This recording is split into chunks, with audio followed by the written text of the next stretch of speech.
Европе соблюдали тишину, и площади всех стран были пустые, никто не выходил восстановить заставить друг слепые.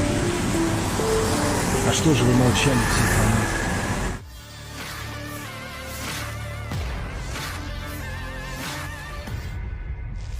Perang Rusia dan Ukraina yang dimulai sejak 24 Februari lalu kini memasuki bulan ke-10. Dan sampai saat ini kedua negara bertetangga yang berseteru ini justru semakin memperlebar konflik yang membuat negara lain ikut turun tangan dalam ikut berperang maupun sekedar memberikan bantuan militer.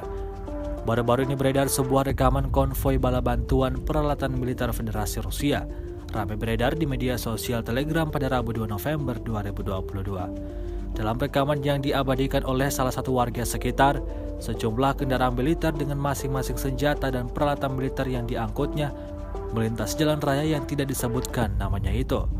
Hal tersebut membuktikan kesiapan perang Rusia yang tentunya tidak main-main dalam menggempur pertahanan lawannya, pasukan Ukraina.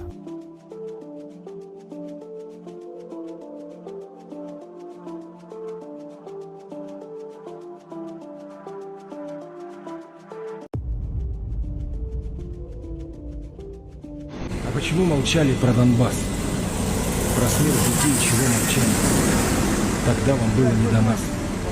Да и сейчас все наплевать. А почему молчали про Донбасс? Про стариков чего молчали?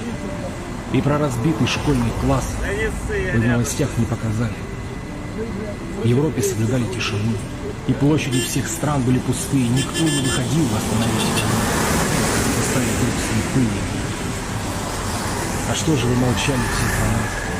Из Киева домой снарядом звали. Мы помним надпись, что принес фугас. Подарок для детей. Terima kasih sudah nonton. Jangan lupa like, subscribe, dan share ya.